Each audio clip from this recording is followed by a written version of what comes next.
So I wanted to start just having like introducing my timeline during my career journey. I started at 2005, and this is when I graduated from high school. I was 17, and then I planned first on studying psychology. That was my initial plan. However, the education system, where I'm coming from, which is Egypt, is a little bit different. So I couldn't major in psychology. And this is when I find myself kind of like lost. I didn't know what to do. I didn't have any other ideas of what I wanted to study. So I said, I'm gonna go ahead and just major in sociology and see how's it gonna go. I actually ended up liking it, and I felt that was a great decision. And maybe it was meant for me, this incident to happen, so I can choose sociology and actually pursue a career in sociology. So I graduated in 2009, and I was also planning to continue advanced studies in sociology, get my master's and get my PhD, and I actually teach sociology. By that time, I was already engaged, and I got married. So again, plan changed. And then I actually ended up moving to the US. When I came here initially, I was still planning to study sociology and continue what I left from Egypt. But I give birth to my son, Joseph.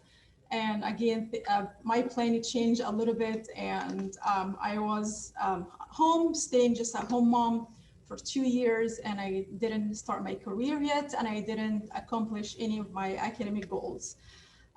In 2013, this is when I actually start working and then joined the workforce, and that was my first accounting job. It was an accounts receivable, and I didn't actually choose it. It was just like the first available job that I found, and I was like, okay, I will try and we'll see how it works. I was very optimistic, and I liked the challenge anyways, even though I didn't have any experience in accounting. But I did my best, and I learned very quickly, and I definitely learned from everyone that I worked with. It was a great team. And then unfortunately in 2015, yes, this is when I had to leave my job because my immigration status, my work authorization card has expired, and I had no other choices. And that was a very tough time because back in that time, I didn't have really a clear idea of my future and how I am going to move next, if I'm ever gonna have a career again, if I'm gonna continue living here or going back there. All I wanted to do at that moment is just to think at the moment and try to figure out a solution.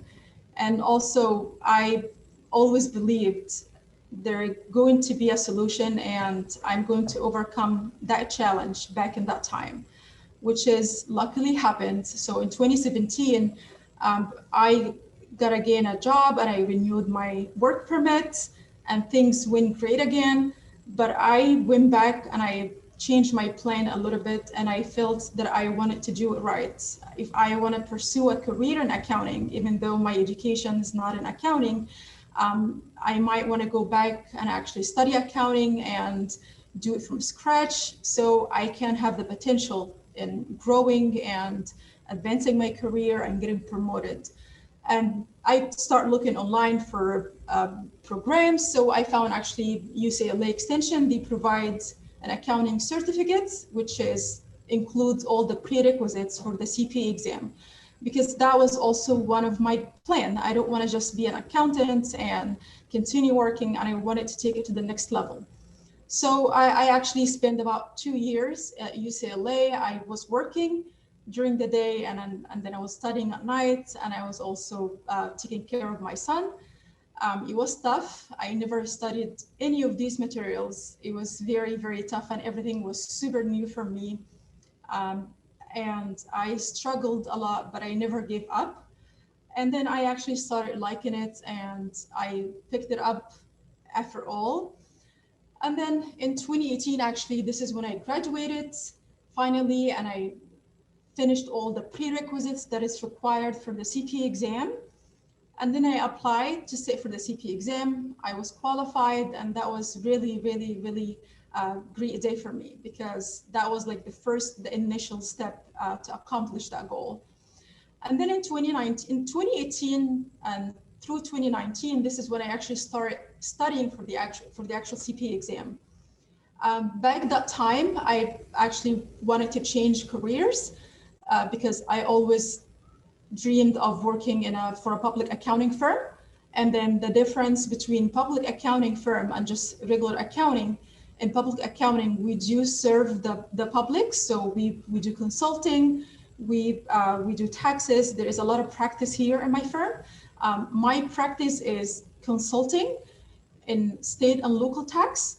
So I pursue an opportunity from KPMG, and I was so lucky actually to get interviewed. And then I was given an offer, and I definitely accepted it. And this is the first time I feel like, okay, I actually made a great step, and this is where I wanted to continue growing my career.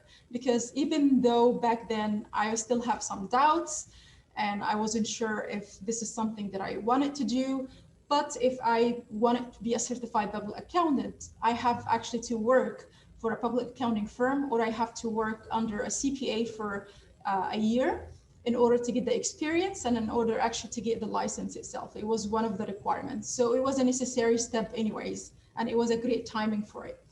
And then it was actually great news for me too in 2019. This is when I finally received my permanent resident card, and then I became a permanent resident in the United States. So I didn't have any issues again. I didn't have to worry about lapse in my work permit.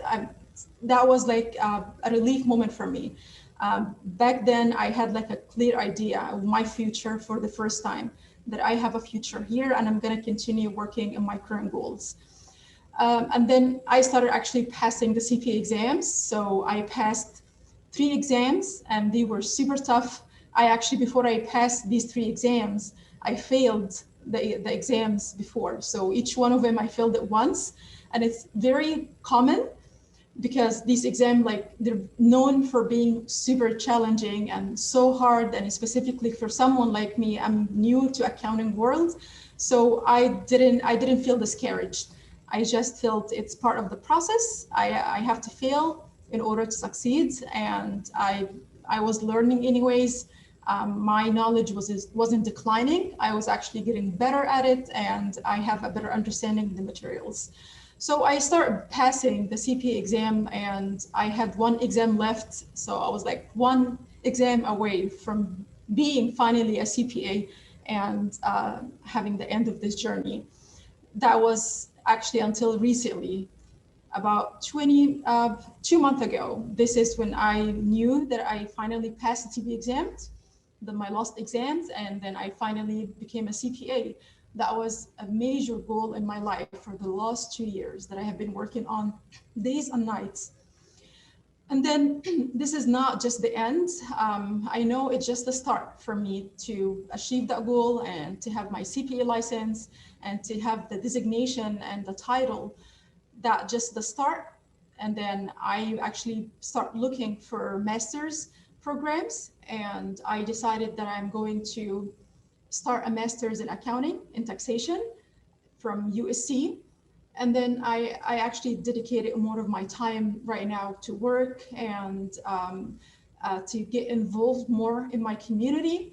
This is when I start actually tutoring and volunteering, and also join my firm some opportunities and get involved, and then focus more in the research or reading things that I didn't get to do during the last year because I was studying. And I also working in my promotion. I'm expected to get promoted to a senior associate, probably early in 2021. So that just a wrap up in my timeline, and we can move next. So there is a few questions that were dropped in the chat box while you were going over that slide. If you don't mind, I'm going to go ahead and just read them out loud to you, and you can respond. So the first question that was asked is by Raymond. What were your duties working in accounts receivable? Yes, so that's back in my first job.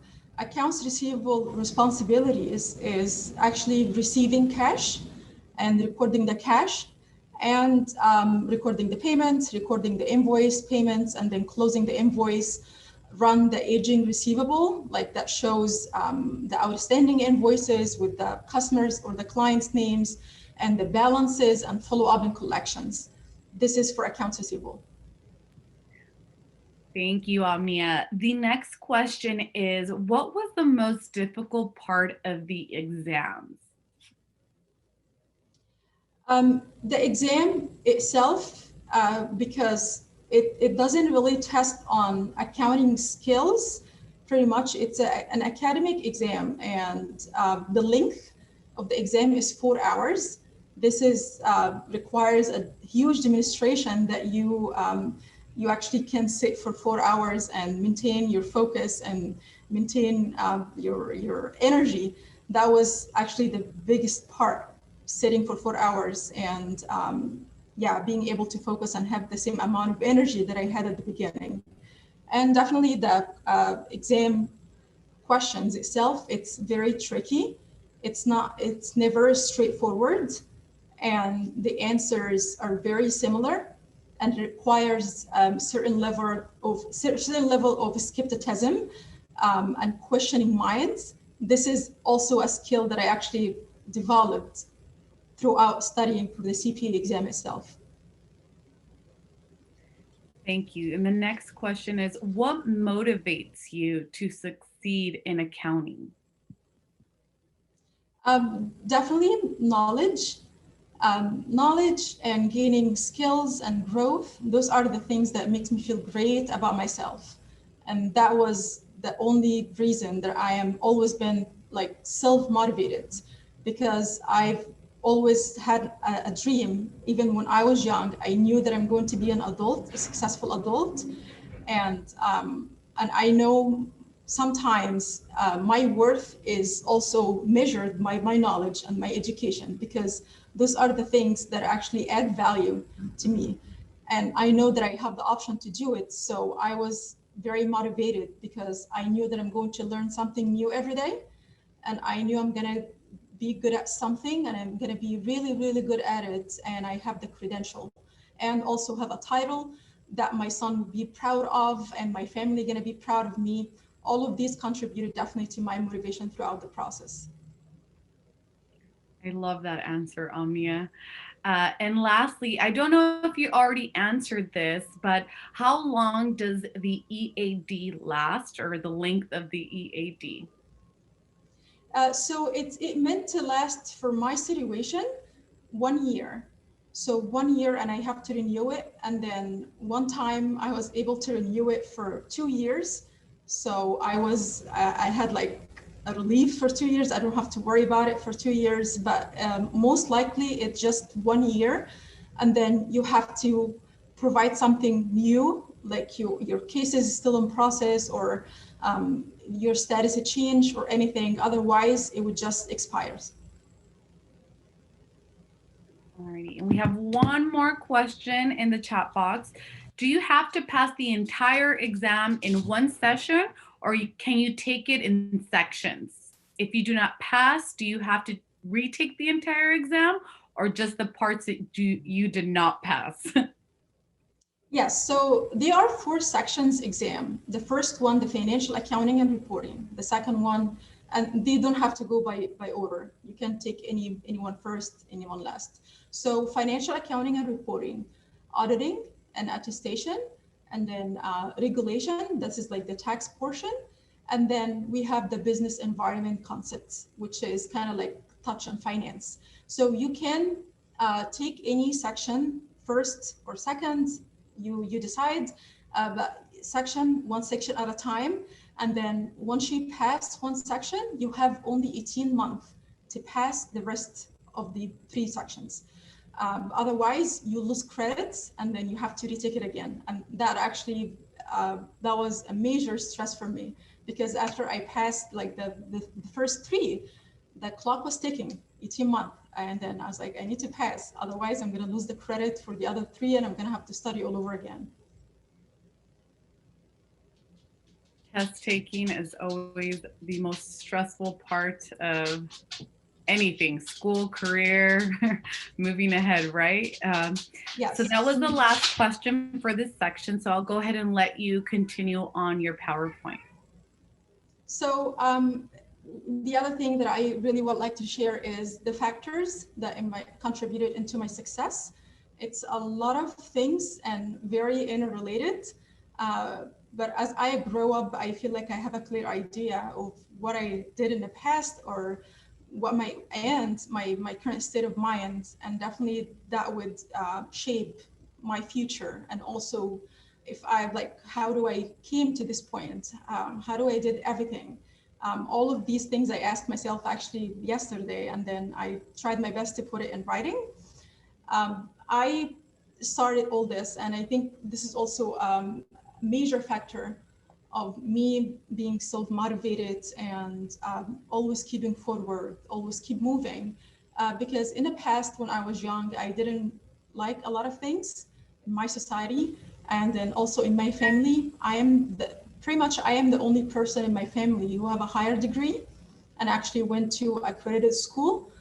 So I didn't have a motivation at home. I didn't have anyone to teach me things. I was so frustrated. I didn't get help. I was that type of kid that would say actually and study because they want to study, because they want to succeed. And this is very rare these days. I saw some examples, but I feel like it's something that you actually need to have, or introduce yourself to it, to be self-motivated.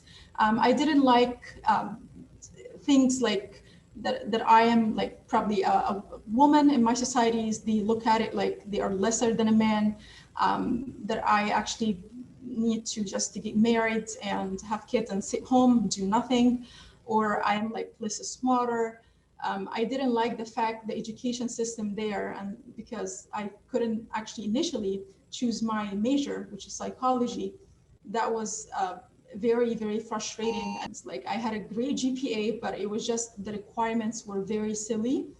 I also didn't like the fact that I was like controlled and, sitting home doing nothing. And then when I get married, the culture says you have to be controlled by your husband, and then he decides your future. He tell you if you want to work, if you don't want to work.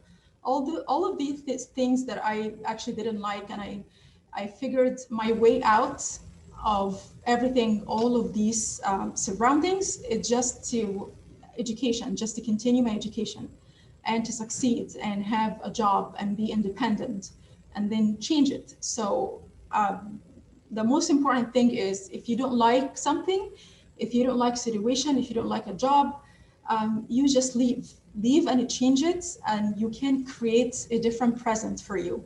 And definitely that would create a different future. That's one major thing, and that kept me motivated all the way. I also, so as I mentioned, I realized education and knowledge, that was pretty much the only mean of achieving that. Because if I was in a society or in a community that I didn't like, there is no way for me that I know better. And there's no way for me to have a better job or a good job or a secure job, be independent without my education. So this is a big, big factor. And I also think beauty is manifested in our minds, in our values and ethics. And this is also contributes in our knowledge. So the more that we know, definitely that would make our minds bigger, and then we will be more valuable. And then we also, at the same time, we need to be ethical. All of these stuff like values, ethics, and these things that we actually learn through education. So there is a great function when it comes to this point. And this is also one of the reasons why I want to continue my education, and I want to continue doing what am I doing, and I don't think I will ever stop learning. I also was very determined, and I didn't think there was any limits, even though at the moment there might be limits. But I think with the correct plan and the strategy, and then the strong mindset, you can definitely do anything that you want and you can achieve it. But you have to be persistent, and you have to know that you're not going to give up. You have to know what you're signing up for. For like example, my CPA exam, I knew from the beginning. The first thing that I heard from somebody when I said I want to be a CPA is like, forget it, you can't. These exams, like the passing rate is 40% nationwide. So I was like, okay, wow, I was actually terrified. And then I asked someone else, it's like, no, this is just too much. This is a headache. It's just like becoming a lawyer. It is super hard. Just, do an MBA or do something else. And that was actually created a challenge for me in my mind, because when I hear something like this, I was like, okay, you know what, I am actually going to do it because I think I can do it. And sounds challenging, and I do like the challenge. And if it's so hard like this, and meaning it's valuable. If it wasn't easy, I don't think anyone would have done it. Anyone would have done it if it was easy. So that was a big issue for me. But I think I believed in myself, and I said, I can do it. If everyone else, like whoever passed this exam and become a CPA, were able to do it, I think I can. I'm not lesser than anyone. But I understood definitely the situation, what is required. I knew that I had to sacrifice like a period of my time, like not going out, not seeing my friends, definitely spending less time with my family, because I knew that I was working full time and I need to sit and study at least 3 hours a day. So creating the time to study and commit every single day, that was a big sacrifice. And I actually ended up changing my habits. And I think the process itself, because it lasted for too long, about 2 years, I changed my habits for good. And I think it changed in a good way. I spend less time on TV, I spend less time on my phone. I start reading, I start studying. So all of these things, it was actually a good idea, because I feel it changed also some of the habits that I didn't like anyways.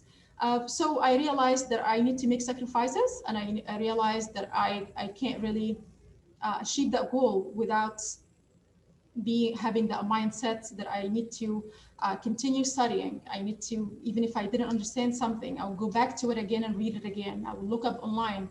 I will even find a tutor and teach me. There is a million of ways that I can achieve or overcome a challenge during the process. And also failure. So this is something that I finally realized, like failure is part of success, or at least this is how I see it. Because if I didn't fail, I don't think I would have succeeded. So I had to fail first, and I had to know what I did wrong. I definitely knew that I probably didn't study enough. I probably didn't review enough. I didn't manage my time correctly sometimes. And I didn't actually feel 100% that I did my job 100%. I didn't do the work 100%. And this is something really interesting about the CPA exam. That is actually, there is no shortcut. And I think this goes for everything. Things like the serious things or big goals that you can't really have a shortcut, or you can not study and just walk to the exam and pass. No, and was like a shift to my mental abilities and my mind, the CPA exam, because in the past, it was just like exams during school. I would review before the exam, like one day or something, and then pass it, or not really do good in the exam, and then try to make up the scores by the assignments or any other things that was going on in the class. But the CPA exam, it was just a CPA exam. That's pretty much it. It's you on the exam and then the score. You get 75%, you pass. If you don't get 75%, you're not gonna pass. I actually failed by 74%. So I was 1 point away from passing the exam, and that was so frustrating. But I definitely understood what I did wrong, and I fixed it. This is when I went back. Yeah, hard, it's tough. Like I felt like my heart was broken. after studying for like few months and then having high hopes and sitting for 4 hours. And the process was expensive. Just to say, for the exam, there is certain fees here in California. I think it would cost probably just the initial fees and the applications, and then the exam fees itself, because each exam, every time you sit, you have to pay a fee, probably like 500. And then that's excluding the review course. I had to buy a review course because it's one of the requirements in order to pass. And that was just part of the process, and I accepted it because I'm investing in myself and I'm investing in my growth. And I knew I can definitely recover these costs. So I definitely accepted the failure, and then I went back, I lift myself up again, and I studied again, and then I passed. I actually didn't have any high hopes. When I was looking at the score, I knew I'm gonna fail. I just didn't feel confident at the moment, which is pretty normal.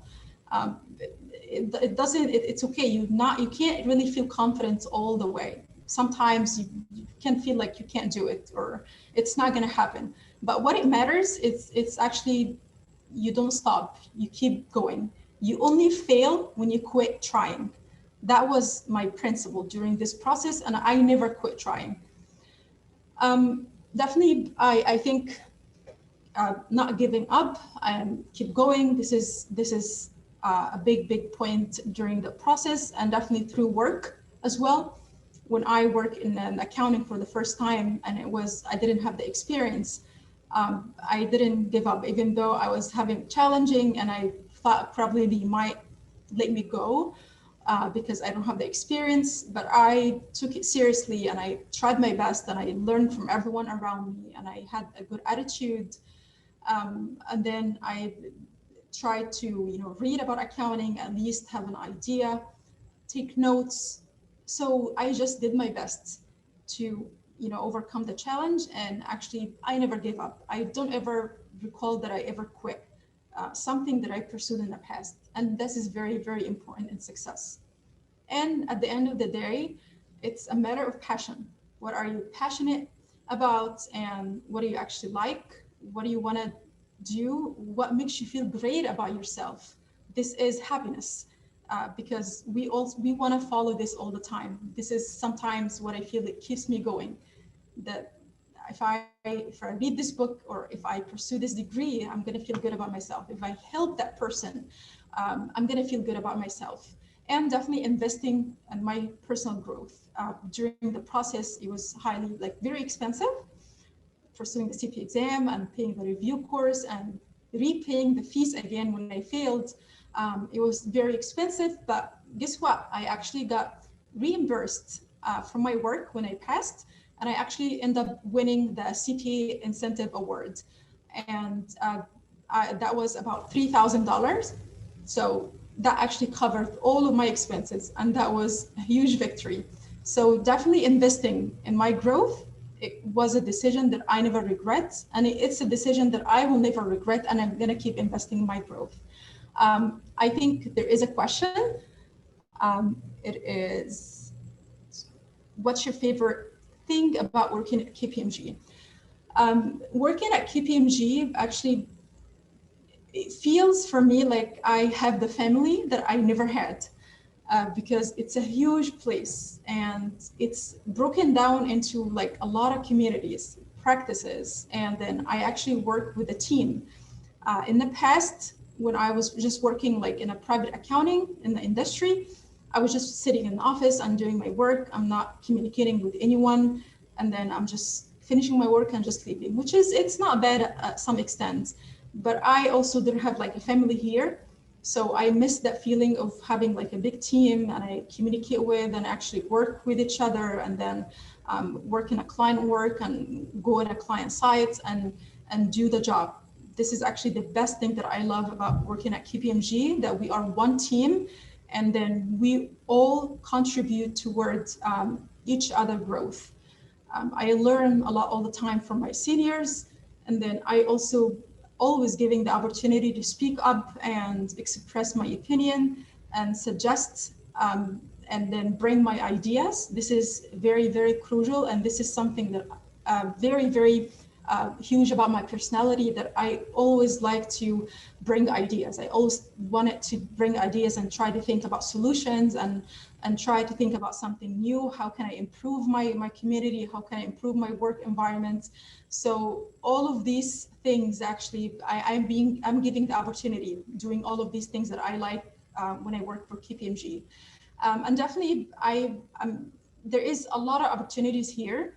Like, for example, when I start with KPMG, I actually start working in a different practice in KPMG, and it was the research and the development, which it's a tax credit. So that practice, it was just specialized in consulting, in qualifying these type of credits for clients' work. But I felt like it is not something that I really enjoy doing. So I ended up being transferred to the state and local tax. And this is what I've been doing for the last 2 years right now. So definitely the ability to, switch or go to different practices, it's possible. It's not really that hard.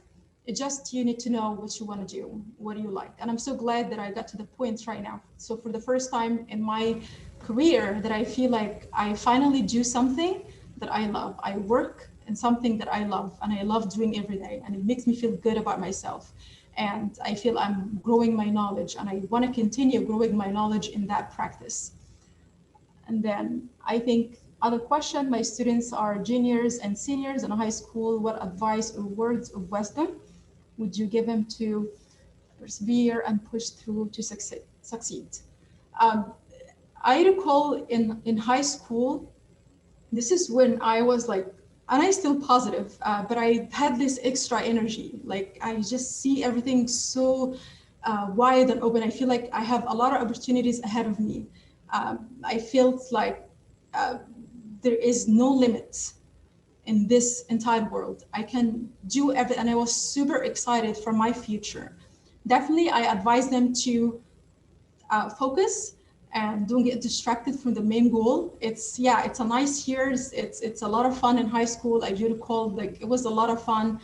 But at the end of the day, I was very, very focused on studying, maintaining my GPA, and then actually start looking, considering, because sometimes you're not going to be ready. So once you finish high school, sometimes you don't have a clear idea still what you want to do. Maybe start looking. There is a lot of, I think, organization, definitely AXP, one of them, they introduce you about career potentials or what you can do. Start looking, start visualizing yourself. What kind of person you're going to be in the future? What kind of career that you're going to you're going to continue working on? And then definitely don't give up, even if you feel like you don't have a clear idea. Like me, I was high school and then I didn't go to community college. We don't have that system in Egypt. It's straight to university. Major in something. Don't sit and just, say I'm gonna do, or go to community college and have a general education. Definitely my 2 cents is focus on your future, because it's like happening. It's almost happening. You're almost getting graduated, and then you're gonna catch up with a different life and a bigger place, which is universities. And then also start introducing yourself into potential careers, and then read about different measures, visualize yourself about your future career, and then definitely, listen to somebody advice. If you have a mentor, or pursue actually a mentor, try to find a mentor that can actually guide you and give you an advice. And then be open-minded and be patient. It's not necessarily that you know what you want to do. Sometimes it takes time, but this is okay. It's part of the process. So trust the process. As long as you have the goal and then you have the motivation, it will happen, and then you will do great. Thank you, Omnia. If there is any final questions, feel free to either insert them in the chat box, or you're also welcome to unmute yourself and ask a question right now. But a few things that I want to touch on that Omnia discussed right now. She touched on education and the power of knowledge. and also accountability and how important it is for us to make sure that we're holding ourselves accountable for our own actions. So that is such an important and key thing, to always recognize that as adults, sometimes we may slack on things, or even if you're in high school, sometimes we leave things for the last minute, or that last minute assignment, oh, I'll do it later, I'll do it later. And then you don't get the grade you want, or you don't pass that test. You have to reflect and think, was it really the test or was it me? So accountability is so important throughout our life. So making sure that we're holding ourselves accountable for our actions. And there is one more question, Omnia, in the chat box from Raymond. You've overcome a lot in your life. What is one thing you still find a challenge for you? Yes, there is a challenge in everyday life. And then what's really interesting about my job, that I don't do the same thing every day. I actually work in something different every day. We do have different projects going on for clients. So just like a basic idea of what I do for sales and use tax, we consider the indirect tax. So there is a lot of implications in sales and use tax. Sometimes we help clients to determine the taxabilities of certain products or services in the 52 states. And as you may know, every state has its own rules and own regulations and own statutes. So this is huge. Sometimes I have to research, studies and actually introvert these statutes and regulations and make a determination, because in the regulation and statutes, it's not clear. You have to read it and you have actually to make sense out of it. And then you have to make the answer, you have to provide the answer. And this is when you actually get to make a direct impact on the clients. So if I have a client that comes to me and is like, do I have an economic nexus in given state? Economic nexus meaning like you're doing a lot of business and you need to register in the state and start collecting sales and use tax. And this is like it's like a burden in a lot of businesses. So I actually have to research these type of topics and then interpret it and then actually make the decision and tell my senior, here you go, and then provide the backup and all of these things. So gets it challenging sometimes. I actually need to mention something really, really important. And then if you find it, some people will find it relevant to their situation. I had two main challenges coming here.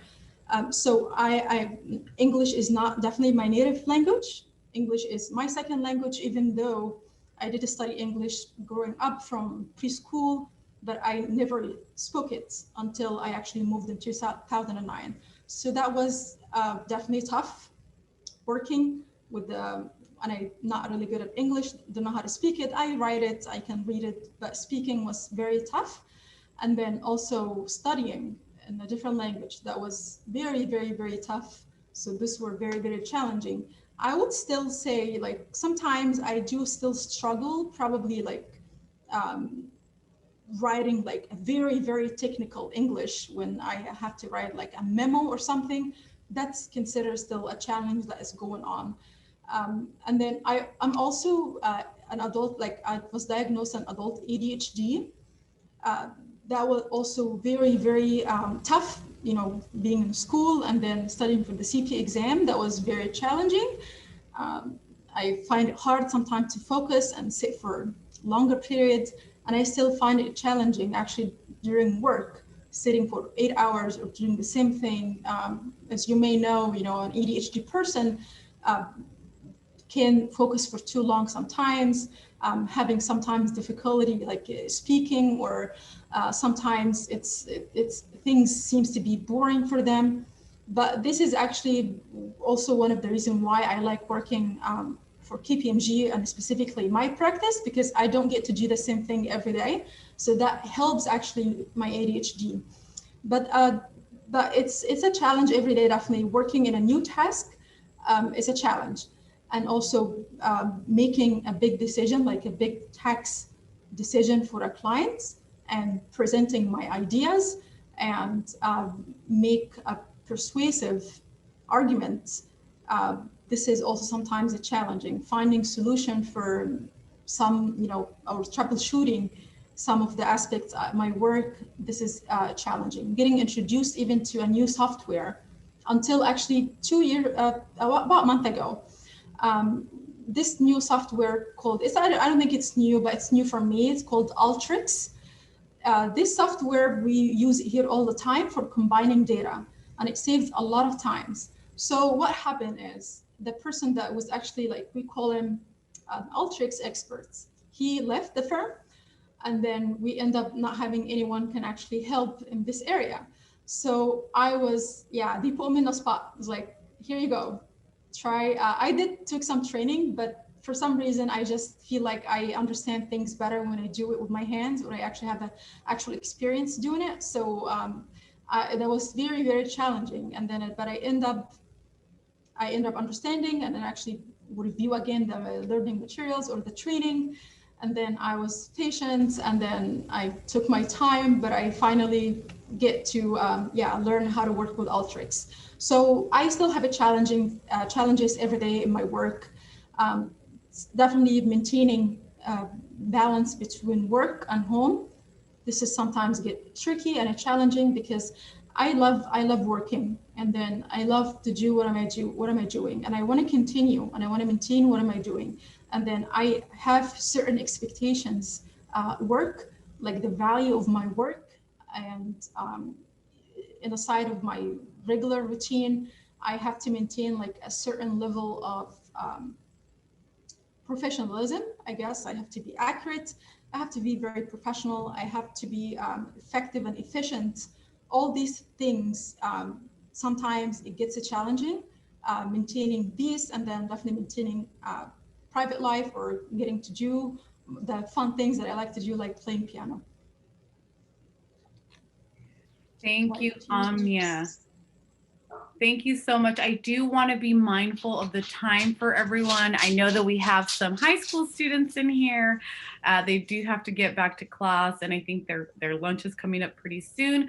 But before we let you go, Omnia, a few of our students are asking how they can reach you to ask a few more questions regarding your current position and background. So I don't know how we can move about that, Julie. Ms. Diversely, I'll let you answer and give me some advice on how they can reach her. But I do have her contact information for all of our minors in the room, and we will get back to you on how you can contact Omnia. Aside from that, if there's any last thoughts or questions, please, this is the time. If not, Omnia, you're absolutely amazing. Thank you so much for taking the time to speak today and to share your story with us. So thank you so much. If we can get a virtual round of applause from everyone. Thank you so much. Thanks, everyone. It was a pleasure meeting all of you. Thank you so much. Bye. And Omnia, this is Mrs. Diversely. Yes. These are my students, and I have several English learners that you're speaking to right now, and a few other things. And I know that your words of wisdom and just your journey has really made a real impact on them, listening to you speak as someone like them, and the struggles and things that you have. Thank you so much. Really appreciate it. And I hope that we can connect again soon. And you're going to do well. Next time, play the piano for us. Yes, for sure. Thank you so much, everyone. Good luck with everything. Take care.